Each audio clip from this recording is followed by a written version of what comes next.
Hey, this is Bert, and welcome to part 3 of my Masters of the Universe series, where I compare the vintage 1980s toys to their 2020s retro Origins counterparts.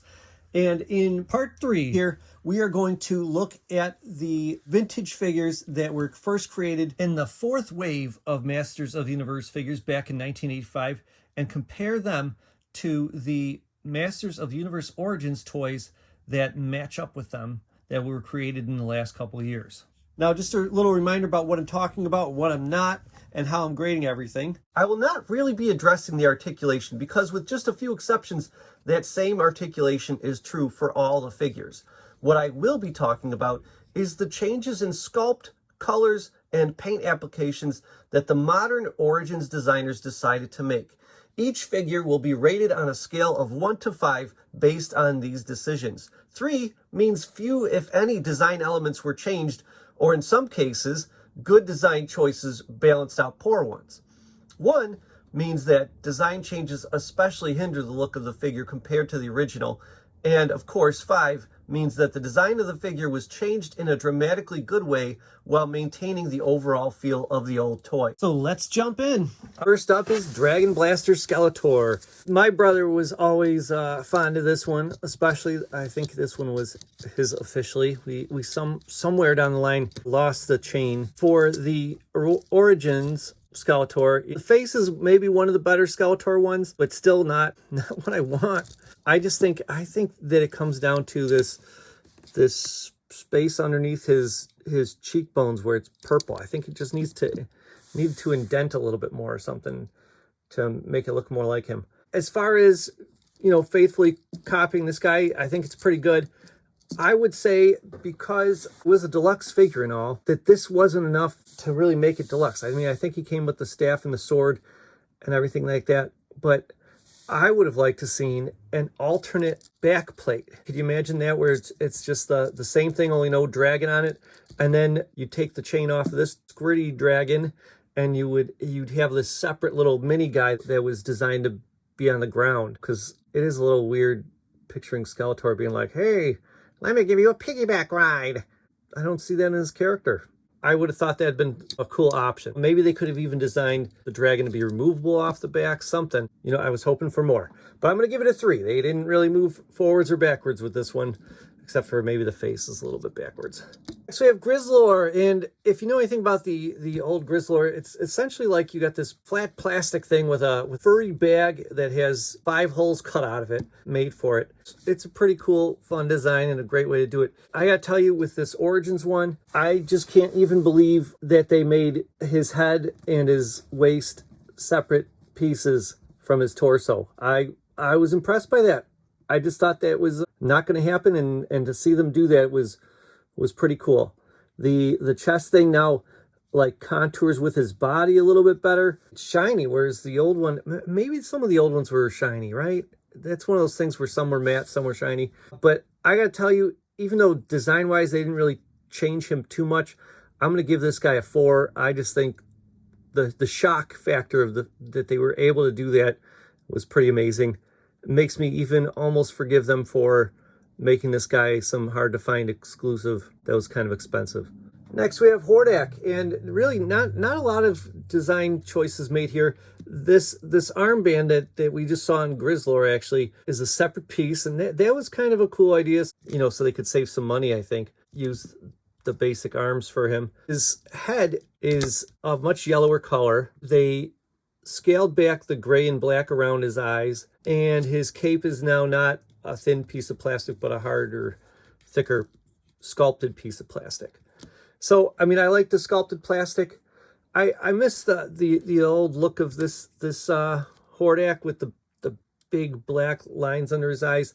Here they made his eyes more like dots, whereas here the red of his eyes is like the eye itself and the black is like eyeliner. I think I'm just going to go with a 3. I don't think that the changes they made improved it that dramatically, and I'm not sure how I feel about the eyes. I kind of like the old ones. This one, I think they leaned too far into the cartoon one, especially since they're going to make a whole cartoon series. Next, we have Leech. And you know who does not photograph well from straight on is Leech. This suction cup face of his doesn't really work from head on. There it is from the side.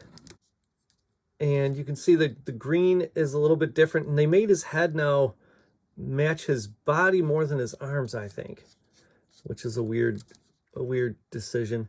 I kind of feel like this is like some sort of armor, and that it shouldn't match so well. But one really cool thing that they did was they gave him an alternate head and alternate hands. And that, to me, really makes this guy a winner. I loved the action feature as a kid, but I wished it looked more cool. So now that he looks like this, I think that's pretty great. I'm missing that black around his eyes. That was a cool touch, having the three colors for around his eyes, and it is missing here. I love the alternate hands. I love the alternate face.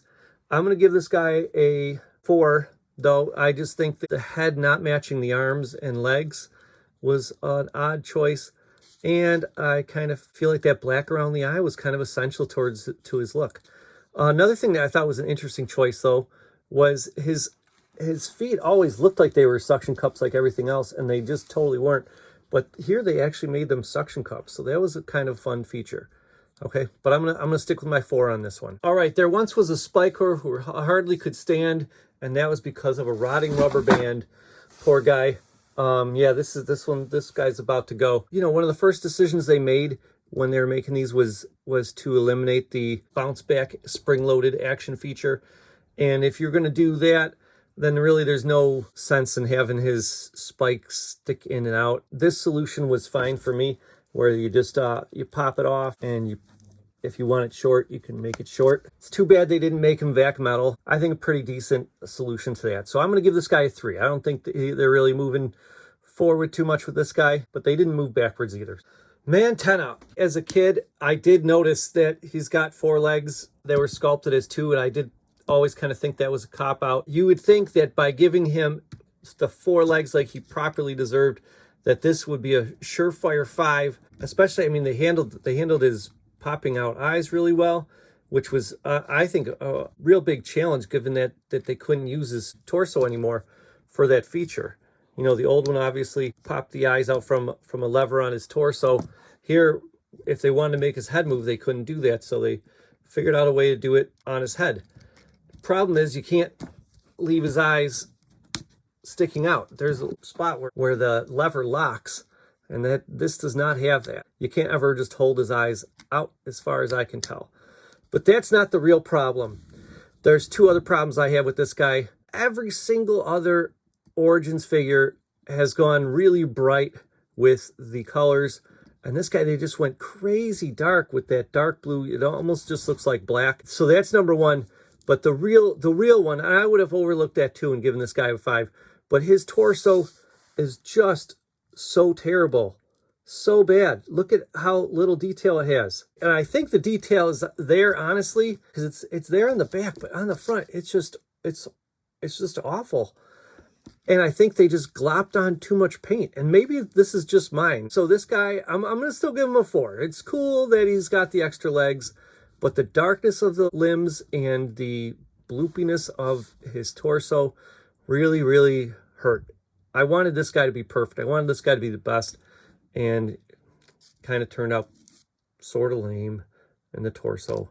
Here we have Moss Man. You know, obviously everyone loved Moss Man when we were kids, and I don't know if he was ever very much fuzzier than this, but this figure right here to me is just so impressive. This is a lot like Grizzler, where I just didn't think that they would be able to maintain the articulation and do the effect that everyone really wanted. Upon opening this figure up, I was like, oh, well, his arms don't raise up at the shoulders. You know, the sacrifices had to be made. And then I just tried it, and they actually do. They didn't get rid of anything. Just a really phenomenal figure. I can also see maybe some people feeling like the alternate Beastman Lords of Power face is being cool. I can see other people liking his bonus armor.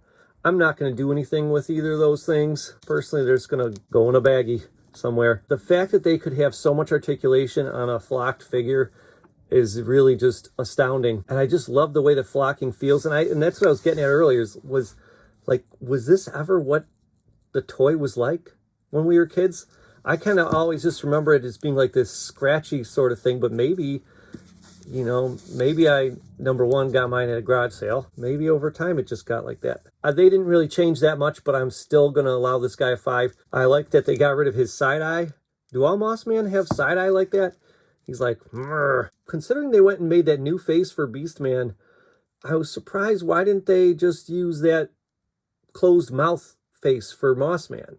Have the open mouth one for Beastman and have the closed one for Mossman. If you remember any of the cartoon, he's supposed to be more calm and not growling. Here we have Roboto, and I gotta tell you, it's nice to see this guy with a clear torso again, unlike the one that I have that's yellowed. I do like the updated blue from this sort of turquoisey color. I think that was a cool choice. You know, I kind of missed the purple for his, you know, a little underwear section, but it's not bad that they went with this burgundy. Makes him really patriotic looking now. I don't know if they were going for that. One thing I do miss though is I miss the heart. Maybe the Wizard of Oz estate was gonna sue them if they did the heart again. Plus, if you look, there's like a plastic sheet with some printing on there that's got sorts of circuitry and stuff, and they ditched all that. He looks really, really crazy blank from behind. It's cool up front that they have like these silver pieces here. I like that for the center of the gears, but the back side, missing those 2 gears, missing his heart, that's kind of a little bit disappointing. He's got the same feature with the removable weapons, and they look as cool as ever, and they go on and off more easily than the old ones did. And they stay there. The silver looks a little cheaper than the old toy, but not too bad. My only other complaint is I feel like this is kind of a missed opportunity. They're adding all sorts of extras and cool features to these guys. I thought, what if they gave him a red right hand and you could have him have it able to hold the gun, so you could have 2 hands if you wanted to, or maybe have this hand also pop off. But I thought that was an option that they did not try out, but it would have been really cool feature, especially since they're kind of adding things. Now, the other problem, I know I said it was my last problem, is when you turn his gears, it's only like a split second now that his visor's open. You got to hold it just exactly right to have that piece down. Another source of much debate among me and my friends when we were younger was whether the blue line was his eyes, like we're supposed to think of him like RoboCop with the red stripe, that's where he would see out of, or is it more like a stormtrooper where they have this black line above their eyes and then their eyes are a little bit lower than that? So, I mean, I don't know, depends. What do you think of this as, like a face mask, or is that an eye visor thing?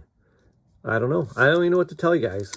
Next is Stinkor, and I'll tell you what, I don't think that the new one's supposed to stink, but mine does because I bought it from some dude who apparently was a smoker. But I'll tell you all about that in another video.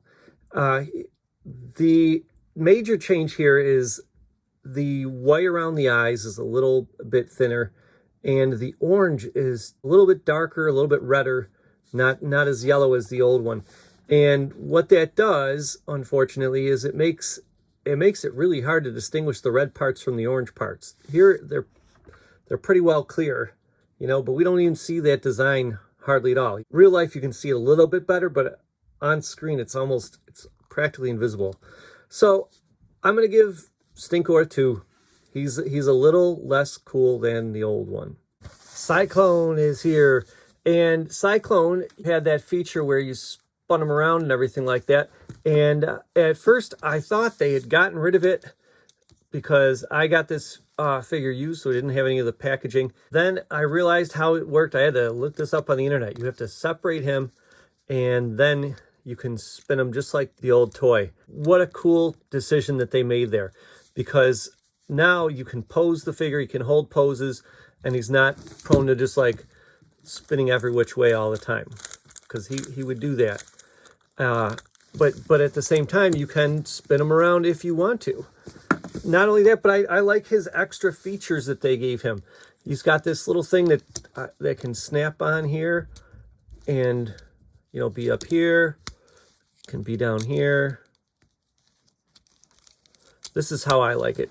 Kind of, to me, you put his arms out, And it looks like the motion of spinning, kind of like a blur of cycloneness. His shield also fits on the back too, if you want to store it there. There we go. His hands are swappable, where you can give him these cyclone tornado pieces.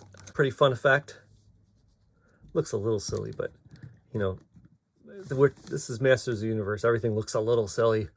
Okay, so I kind of like it. I'm going to give Cyclone a 5. I think the fact that they maintained the action feature, but gave you the option of not having to have it engaged all the time, and the extra Cyclone tornado hands and his little round circle thing, I think all those features add up to a 5. Here we have Thunder Punch He-Man. With the old toy, he had this feature, and we'll see if I loaded it up with some caps. We'll see if I can get it to work, where he'd pop it, like he had a popgun cap. Oh, the whole thing just busted open.